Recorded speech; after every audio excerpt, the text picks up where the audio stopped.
Hello everyone, welcome to Everything Arsenal. We are back again with Cozy. Arsenal are set to make an official offer for Victor Osimhen this week. How much will that offer be? Will that be enough to get Victor Osimhen through the door? We will see. But first up, Cozy, how are you? Perfectly poised for this video. I'm excited about this Osimhen news, and I'm really happy that it is sticking these days. I think it's the last 48 hours. It's consistent, which means there is something to it. So yeah, Yeah. I'm good. Football is on. The transfer window is on. That is my life. My life is definitely working well. Yeah, what a time. The Euros is going Yeah, on amazing and the transfer window is now open. And let's get yeah, straight to the news without wasting time at all. This report came out yesterday. Arsenal will make an attempt to sign Victor Osimhen in the coming days. Arsenal are seeking to negotiate a lower fee than the 130 million. Now he has it in pounds, but I think that's in euros. Release yeah. clause in Osimhen's contract. Napoli will have to evaluate the pros and cons. Now that is according to reports from Italy. Now, first up, Arsenal to make an attempt to sign Osimhen. Now, that is the breaking news. And now, we've been linked to Gyökeres. We talked about Gyökeres yesterday. We talked about Tony. We've talked about Sesko. We've talked about a lot of strikers. Cause do you feel like if we don't get Osimhen or Gyökeres through the door, you're not going to get a strike at all? 100%, absolutely. I think it's about opportunities, and now I'm getting stronger and stronger Mm. into the camp of Arsenal are looking for an opportunity on the market for a forward, and I think our first priority was getting in number 9, some kind of a center forward to replace maybe Edin Ketia who is leaving, and maybe Gabriel Jesus who could be used in different areas out wide on the right wing or on the left wing as well.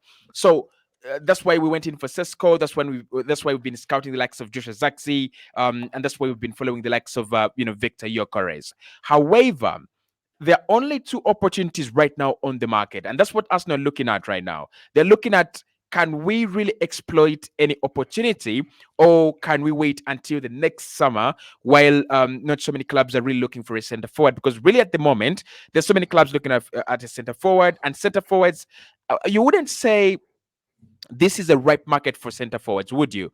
Honestly, how many do you have Yeah. available for real quality? So I would say, yeah, if we don't get Gyökeres, if we don't get Osimhen, I don't see any other opportunity pop up. Like, um, there are all these stories about Atem, Dovbek, and then this and that, but those are not really good strikers. I don't see Arsenal going from recruiting Declan Rice, Martin Odegaard, Benjamin White, from that very good recruitment, which has actually been progressive, one good signing to another to a better one, and now we are about to kind of, do the icing on the cake. I don't Yeah. think Arsenal are going to go down and just spoil it. So for me, it's either Gyökeres or Osimhen, or we might chill a little bit, wait a little bit, and see what the market has for us in 2025.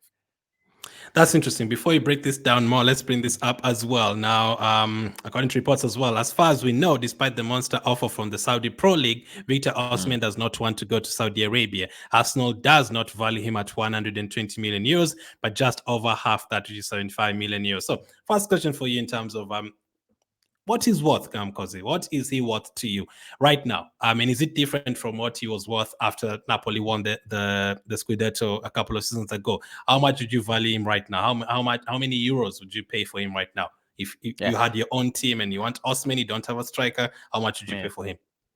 I mean, he's a very, very exciting player. He's a very, very interesting profile in his prime. I mean, we are talking about a 25-year-old striker who has done it almost. At the epitome of the game, Champions League. He's won the Scudetto in a very, very long time. For Napoli, they had not won it, I think, since Maradona days. He's done that for them.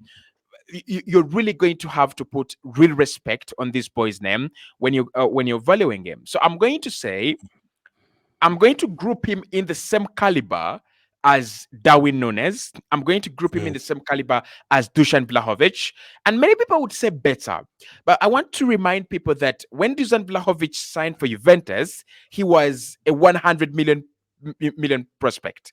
Mhm. Darwin Nunes, during that year that he went to Liverpool, if Arsenal were to sign him, he was a 100 million prospect as well. So I think Osimhen is right there. He's not 100% above them, but I also think that he might be slightly better than them in terms of consistency and also in terms of him doing it in different countries, and the progressive nature of his career and of his game. We have seen that in every single season he's either adding to goals or adding something to his game, something that I really like. So Osimhen right now, 80 million pounds. That is my real valuation of him.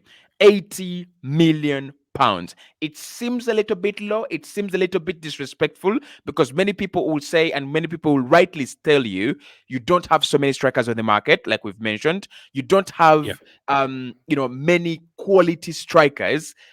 Even in the next 2-3 years, I don't see anyone actually, propping up. It's Gyökeres, it's Osimhen, maybe it's Shesko as well, and maybe Resma Solent, the strikers that we think in the next 5 years are going to be, as good as Haaland, as good as Lewandowski, as good as Lautaro Martinez. So I think 80 million at the moment would do, right? Unless he has another stellar season, I, I wouldn't pay more than 80 million. A year ago, I think he was a 100 million striker. Honestly, I'm not even Mm, going to lie. After those 26 goal contributions, actually not 26 goal contributions, but 31. 26 goals, Yeah. in just for them, in Yeah. the Nearly Italian Serie A, he was a 31 in all 100 million. competitions. Yeah. Yeah, he was a 100 million striker. No question about that. Like, anyone would have paid anything, any amount, for him to sign for them for 100 million. And I think that's where Napoli made the mistake. But at the moment, I think 80 million. I'm being a little bit fair. So why has it gone down by 20 million within a year? Is it because he's picked up more injuries this season? Is it because he hasn't put up the same numbers? Is it because he had a bad AFCON, as people said? Or is it because not too many people want him? Or Napoli have to sell? What's the main reason for you to drop it down by 20 million from one season ago and not extend it to 120 million instead? It's a numbers game. We've got to Mm, agree. It's a mm, numbers business. When you were a centre back, we will look at how many clearances you have, how many duels you have, how many times have you been dribbled past, and all that kind of things. Are you winning yeah. area duels? What is your positioning like? What's your body language and all things like that? For strikers, I'm sorry, it's about how you link up play, but most importantly, how many times does your feet or your head shake the back of the net when you're onside? That is what we call a goal. So how many goals Mm, do you actually have? If you have 12 goals, like Olivier Giroud, no one mhm. is really going to be dying to sign you unless it's Arsene Wenger, honestly. Um, if you have 9 goals, uninspiring. So it's a results business, and I'd say with Osimhen, there's been a general decline in terms of play, and that comes from the fact that, of course, he went to AFCON, didn't have a very, very good AFCON, then he came back to Napoli. He's been destabilized by injuries, by AFCON, by a couple of things, even the relationship with the team that he has had. So I wouldn't say his general quality has been Mm, up top as compared to the other players, Lobotka, Kavicha Kvaratskhelia, and a couple of others, right? So I would say that 20 million valuation drops because we have not seen him shaking the ball, the back of the net more, and we have not seen him, have a good season in terms of mm. the other aspects of the game, in terms of being present, in terms of having the same combinations with Kavicha Kvaratskhelia, in terms of you know uh, being that strong center forward that Napoli had in the 2023 in the 2022-23 season when they were winning the title. So I think there is where I would draw the line. If he had had a good campaign and he had just not scored many goals, maybe you would say the play is there. He's scored a couple of goals and still has had a good campaign. Like Kavicha Kvaratskhelia, I don't think his valuation has dropped that much from the season when he was brought in and they won the league. I think anyone that's going to sign him is still going to look to pay 90 million, 100 million. But with Osimhen, there's been a decline in general, appearance and packaging of the product. Okay, now there's a couple of issues. Obviously, the money could be one of them. Mm, Wages could be another put together with that as well. Now, before we come to the injuries, there's another problem that has also come up because I've seen a couple of people commenting, and I've also noticed it a couple of times with Osimhen. Someone commented and said, Napoli fans seem to be happy that Osimhen is leaving. They're actually celebrating that he's going. Why is that? Are we bringing someone, a hard head into Arsenal? And there's been a lot of that. There's been a lot of fallouts with the social media team, not to blame him. There's been a lot of fallouts with managers. I think the Nigerian manager as well. How Mm. much do you think that is a concern for Arsenal? Because we've seen Aubameyang, the Teta, you're gone. Someone else, you're gone. Something, you're gone. Basically, you can't function in this team if you have attitude problems. That's one of the reasons why you might not sign Tony. So do you think that is a concern? Because fans are saying, listen, Napoli fans look like they're happy that they're selling him. Why are they happy? I think it's a big problem and it's a big Mm, concern because again, I watched his live stream on Instagram mm, while he was reacting in a very childish and uncalled for manner to the reactions of the manager. Yes, I understand that the manager maybe had thrown him under the bus a little bit, but or maybe not a little bit, but he had thrown him under the bus. But there's no reason for you to do a live stream, um, you know, reacting to an internal issue and mm, exposing it to the whole public, and exposing the whole team, and exposing everyone, every part of the team to criticism. So I think Mikel Arteta, one thing we have seen with him is he intentionally chooses players that are good on the pitch but also very good in terms of handling their lives. I mean, mm, it's not a coincidence that many Arsenal players that have been signed under Mikel Arteta are in stable relationships, or are married, or they're marrying right mm, after or they're marrying right after joining Arsenal. I think it was Rio mm, Ferdinand who was talking about it on the on his five podcast, and he was saying that when you look at managers like Sir Alexander Chairman Ferguson, they wanted to know how you handle your life. They wanted to mm, know how disciplined you are with your woman, how disciplined you are with your family, how big of a problem is your family to your career, and how big of a contribution can you get from your family as in terms of your career. I think Osimhen, discipline wise, doesn't really throw himself in very good light when it comes to a club like Arsenal. I don't think you have a leader like Odegaard, you have players like young players like Saka, young players like Martinelli, and then you're going to defend, behave like that. You lose a mm, game, and then all of a sudden, maybe we have been beaten by Man City 2 goals to nil. You didn't score, you didn't get the chance. Maybe two players didn't pass the ball to you, and all of yeah. a sudden there is a dressing room crisis because Victor Osimhen didn't get good service. I don't think Mm, Mikel Arteta really likes that. I don't think he would actually like a player like that. So, mhm, like I said, if it's not a massive opportunity like Leandro Trossard was, because again, Leandro Trossard is lucky to join Arsenal in the January of 2022. Why? yeah. Because if he falls out with the manager, and I think he's left out of a squad, and then he travels to Belgium. If Arsenal really got Mikhailo Modric and had signed Mikhailo Modric, Leandro Trossard doesn't join Arsenal. I don't think discipline wise, Do you Arsenal. think Trossard was a one-off though, and Osimhen it several times? I don't think Trossard is a one-off. I don't think Trossard is Mm, a one-off. Even at the end of the season, we have had that there were a few friction moments between him and Mikel mm, Arteta, but both of them have put all those moments behind them.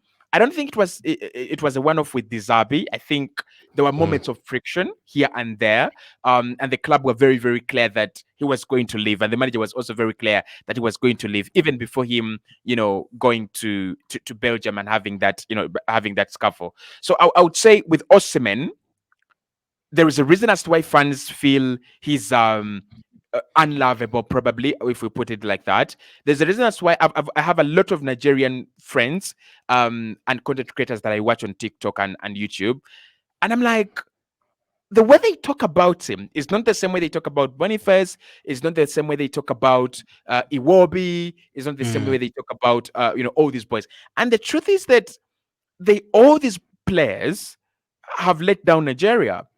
Nigeria might Mm, not qualify for the World Cup, and it's a team problem. But the reason as to why Osimhen is being singled out is because of that the nature of conduct. You are a 25-year-old professional footballer earning hundreds of millions in terms of African currencies. You cannot handle yourself like a child. You can't handle yourself like a hothead.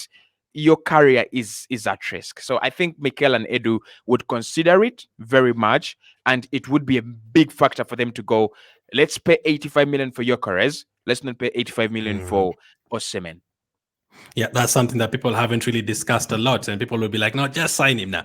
I think people usually take that into consideration a lot, and that's why you might not sign Ivan Toney as well because of the attitude and all the, all the things that he's done off the pitch. So that could also be a problem. Now, we have to talk about the positives and the negatives. That's just two negatives in terms of how much money it would cost and the attitude problems. Now, the major factor why people don't want to pay that money is because of the injuries causing. Now, his injuries this past season, he had about 6 different injuries. He had a muscle injury that kept him out for 38 days. He had another muscular injury that kept him out for another 1 game. Fitness Yeah. issues, one game. Hamstring injury, 6 games. He had another abductor injury, missed 4 games. And then last season, before last, he had another hamstring issue, had the broken cheekbone. That's why he's wearing that mask there as well. And Yeah. head injury, shoulder injury, calf strain, coronavirus, so many injuries here and there. Now, it's not like he's missed an entire season because of it. Looking at his appearances, he still made 30 plus appearances over the last 4 seasons. So he hasn't really like missed over 10 games or anything like that. No, 32 games last season, only missed 6, and a couple of them are because of AFCON. He also played, okay, this in terms of all competitions. So there's maybe a part where he's played 29 or something, but basically he still managed to play 32 games twice, 39 games, 30 games in a season in the Champions League, in the Premier League, in the FA Cup. We'd potentially want him to feature, I don't know, I'd say 45, 46 times.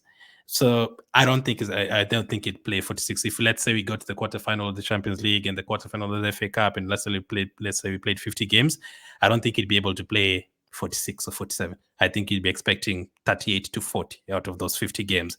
Is that good enough for 80 million pounds? Or do you think fine, it's whatever. We can have other players from the bench, even if he misses 2 games here, 3 games here. Or you like, no, for that kind of money, you have to play like Declan Rice. If you're missing games, 2 or 3 most. Not really. I would take Alexander Isak still, and I think Isak has bigger injury problems than Mm, Victor Osimhen. mm, The thing with Isak, obviously, is that he's young, so we cannot say he has been defined. His career has already been defined as an injury-prone career. With Osimhen, I am not really worried about his injuries. I don't think. I think as we progress further, we are not going to see many Arsenal players play 45 games this season, 45 mm, games a mm, campaign. It's the same thing we are seeing with Man City. Rotation is going to become a must for Mikel Arteta and the players as well. So I think when Osimhen comes in, that doesn't push away Kai Havertz 100%. I think we mm. will still have Kai Havertz double there as as still a number 9 as a center forward as well, and they will share a lot of minutes. I won't even be surprised to see one of them being used in cup competitions, Champions League, and the other competitions, and then the other is predominantly a Premier League player or predominantly starting Premier League games. So at the moment, anyone who thinks Osimhen is injury prone, he's lying a little bit. I still think that he is actually averaging good numbers past season. I still think that he's averaging good numbers in terms of appearances, not goals, but appearances. And I would say it's about Mikel now. It's about the managers in modern football to understand that FIFA and UEFA are not protecting these players. They've just introduced a Club World Cup fiasco that I don't understand how it works, but definitely I'll read about More it. But Champions League games as well. more Champions League games, more games in the Club World Cup, and we have a World Cup that is being proposed by Arsene Wenger to happen every 2 years, right? So it's the managers have got now to understand that there is a reason as to why you allowed 5 substitutions. There's a reason why you allowed a bigger squad, more than 25 players, to now 30, and we are going to start seeing clubs with 35 players in squads, or even 45 players in squads, including homegrown players from academies. So I'm going to say with Osimhen, if he comes in out of 50 games and he can give me 38 good games, um, uh, games where he can determine the result, games where he can, give us the impact. You look at Erling Haaland as well. Haaland has got his part of injuries as well, but he's a guaranteed 25 goal machine in a campaign. So if Osimhen comes and says, "I will hit 25 goals for you in a campaign, and I'm going to be fetching for you," let's say how many 39 points or 45 points out of the 90 you guys need, definitely I'll take him within a heartbeat. I don't think his injury was a point of concern for me, not at all. Okay, now one thing people are complaining about with Sesko is he ready yet? Is he going to hit the ground running right away and score 20 goals for us now? Do you think Osimhen would, or there like concerns about him potentially not adapting to the Premier League right away, or physicality being too much and him getting more injuries with that 80 million? We need, because Declan Rice was great from the very first game. I Yeah. know it took Havertz some time, but Havertz wasn't 100 million. Like if you're talking about 100 million, you want the player to hit the ground running right away from the first game debut. We find out the fixtures today as this video is coming out. First game, let's say against Brighton, we want him to score 2 goals right away. Do you think he's going to hit the ground running right away, or are you like a little bit wide? You're not 100% sure. Maybe he'll need 10 games to adapt to the system and stuff like that. If Osimhen doesn't score in the Arsenal system, Hmm. just give up. Like, Hmm. just bring back Edin Ketia. It is not Edin Hmm. Ketia's fault, it's the system. Because we're talking about a club that in some instances has failed to score but has had 33 shots on goal. We're talking about Hmm. a club that has a player in Martin Odegaard that has averaged in some games managed to make 5 big chances. And when we talk about Hmm. big chances for Martin Odegaard, for a player of his caliber, we're not talking about, oh, that cross was too strong but he could have converted. No, we're talking about on the sauce, chances going begging. The one quality about Osimhen that I like is he wants to score and he wants to convert. He doesn't really care about the quality of the goal. He doesn't really care about how many times he has to make the run. He will still make the run, and that is what Arsenal are lacking. Right? We have so many players that are smart, and they're like, I will not make that run. I think he will play the ball over the top. I Hmm. just want a striker. All I'm asking for is a striker to make a through run 10 times. On those 10 Hmm. times, you're surely going to get 2 good chances and you're going to bury them. And I'm also Hmm. asking for a striker who can score for me the opening goal and put the game to rest and take the panic away. It's one thing we've seen with Arsenal. Whenever Arsenal score the first goal, we rest. We dominate the game. Hmm. We are better. But at times the first goal comes very late, and at times the first goal is difficult to get because again you don't have that dedicated runner in the ball in the box. You don't have that dedicated, tapping merchant like many people call them. So for me, Osimhen would be a success at Arsenal without a doubt. Like the way we knew Haaland was going to come at Man City and score 20 goals. I mean, he surprised us by scoring how many? 40? 50? I don't remember. Yeah, yeah, a But, lot. but Osimhen would be would be a response, like a big response. Like uh, there was a time when Man United signed Robin van Persie. It was from Hmm. Arsenal. Thanks for He reminding went, me. yeah, he went in there and he didn't fit in right away, but Hmm. he just scored the goals. Like your job as a striker is you don't need to fit in. What are you like? What fitting into one? And that's why you see that strikers are in the championship without being without playing for Barcelona in the championship or Prime Bayern, and they are scoring 40 goals. They're Hmm. strikers that know their job. My job is to be in the right area at the right time and just give that ball enough weight, enough power, enough energy, and convert it, into the back of the net. So for me, he would fit in. He's got the pace. At times, Arsenal do break, especially with David Raya throwing that ball. Explosive pace. Explosive pace, right? So he's got that pace. We know that he's got those good runs into the penalty area. Just as you play your tiki taka outside the penalty area, he's gonna make that run, and the player like Odegaard, Kai Havertz, they will be able to find him. We know that he scores good headers. Again, Kai Havertz is good on headers, but not better than Victor Osimhen. And for me, I look at him and I'm like, okay, the one thing I don't like about him is he's too number nine. So when people look at him like Van Dijk, that's your guy. And at Arsenal right now, you don't have such a player. Like you have Havertz drifting to the right, drifting to the right, to the left, dropping into midfield. It's very, very unpredictable.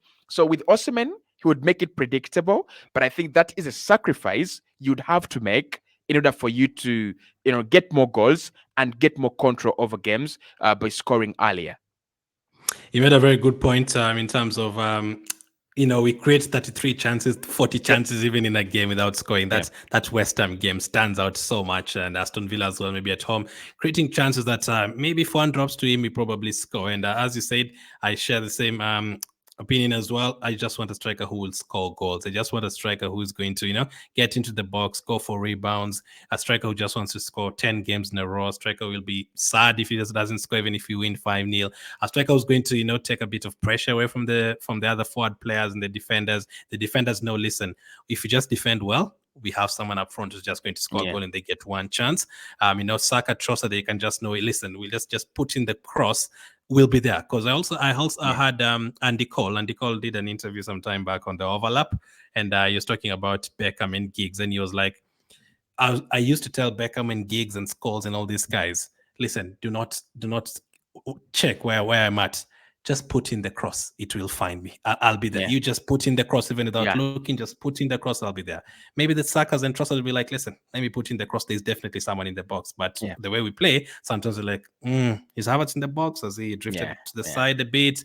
Is there anyone in the box? Sometimes you don't get anyone in the box. But if you have a striker, you just put in that cross. Now, he would score goals. He definitely would score goals. I have no doubt about that. I feel that is a kind of striker who, even if he goes to La Liga, just like Harry Kane, I feel like even if in La Liga, Serie A, whatever, they're still going to get 20 plus goals, like a Cristiano Ronaldo. Anyway, please, you'll just get 20 plus goals in a season. So there's a lot of positives with him, a couple of negatives. Now, you said you're not too worried about his injury. He's not that injury prone. He's not Mr. Whole season or anything like that. He still Yeah. managed to play 39 games and all that. And you're not really worried about him not adapting right away. So what's your biggest worry about Osimhen potentially joining us? So is there any? Living up to the price tag. That is a thing that beats many players. And I know many people are saying, because you said he would fit in, he would score goals, then that means he's lived up to the price tag. The thing with the price tag, it's a psychological thing. Yeah. And we've just talked about him not taking criticism well. We've just talked about him, wanting to fight back with verbal wars on social media, and attack for attack. Psychologically, that is not a very good trait of a person. Like, we are content creators. We get a lot of stick on social media. Someone really gives you a lot of stick, and you're like, I'll pause for a day, I'll pause for 2 days, but I'll not abuse the subscriber. I'll not really go against this, go in a war with a subscriber. So I think with Osimhen, my fear it would be, because right now when you come in, you are not, football has changed. You're no longer looked at as Arsenal brought in a super machine. Oh my God, what do we do with him? Everyone is like, we want him to fail. We want him to fail. We want him to fail, right? And I think many players have now said that football audiences have changed, and they're very, very untimely in terms of their changes. Today they are singing your name. They have made a song for you. The next day they're absolutely booing you. Your own fans are booing you in a stadium, and you feel very small. So I think it would be living up to the expectation. It would be living up to that maybe 80 million, maybe 85 million price tag, because he comes into an Arsenal side that has already pillars. He's not going to come in as the main character, right? So it's coming into this Arsenal side with a lot of with a lot of good players, right? Players that have already established, players that already have songs written and directed by the fans, right? So does he come in and handle that pressure, right? If he comes in and straight away wants to be like Declan Rice, that is the positive. But if it doesn't happen, do you have the power? Do you have the mental resilience to go? I didn't have a very good half of the season, like I have as did, but I'm going to have a better half, a second half of the season. That is my worry. That would be my worry, because again, psychologically, we are talking about a guy that has got a comment from the manager, and he said, "Yes, I think Victor Osimhen didn't play well." And you've gone on an Instagram live and you've absolutely obliterated the manager for saying that. I Mm. don't think that psychologically you're burying yourself in a lot of glory there. Yeah, that's a big problem, going on Instagram live and talking about what your manager said, right? Immediately, almost immediately, like it's absolutely Mm. crazy. So you do think Declan Rice is like one of a kind, like in terms of people don't even think about his price because it's just settled in so freely. You think many people would Yeah, struggle with that price? yeah. That's the truth. Like, there's so many players actually that have failed to live up to price tags on their backs than have succeeded.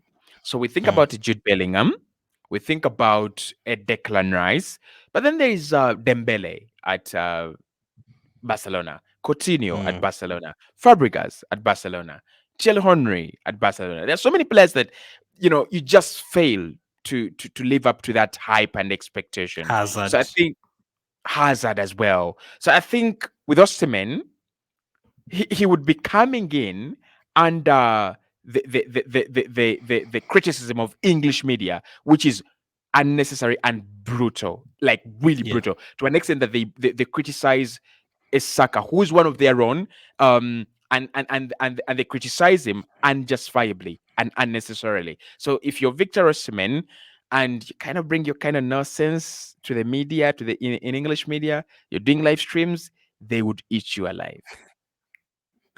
It's crazy, man. It's crazy. I know if he did that in the mid, if they're talking about Ray and Ramsdale for that long, talking about Yeah, I said this yeah, and that, they would talk about that forever, yeah, man. That would be yeah. absolutely chaotic. So you don't really want that, but let's see what happens with this deal. Again, just a reminder, Arsenal will make an attempt to sign Victor Osimhen in the coming days. Arsenal are seeking to negotiate a lower fee than the 130 million release clause in Osimhen's contract. So as this story broke, we went live on Cause's channel last night, so make sure to go and check out that live stream.